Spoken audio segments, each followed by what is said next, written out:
عبدالحمید صاحب لکھتے ہیں کہ اگر کسی کا ایکسیڈنٹ ہو جائے تو کتنا جسم ہو تو اسے غسل دیا جا سکتا ہے؟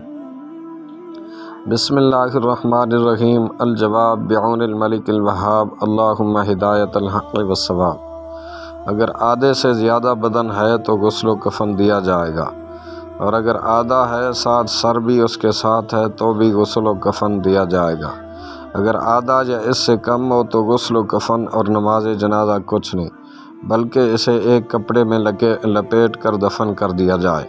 بہار شریعت میں فتاوی عالمگیری اور در مختار کے حوالے سے ہے، کسی مسلمان کا آدھے سے زیادہ دھڑ ملا تو غسل و کفن دیں گے اور جنازے کی نماز پڑھیں گے، اور نماز کے بعد وہ باقی ٹکڑا بھی ملا تو اس پر دوبارہ نماز نہیں پڑھیں گے، اور آدھا دھڑ ملا اگر اس میں سر بھی ہے جب بھی یہی حکم ہے، اور اگر سر نہ ہو یا طول میں سر سے پاؤں تک دہنا یا بایاں ایک جانب کا حصہ ملا تو ان دونوں صورتوں میں نہ غسل ہے، نہ کفن، نہ نماز، بلکہ ایک کپڑے میں لپیٹ کر دفن کر دیں۔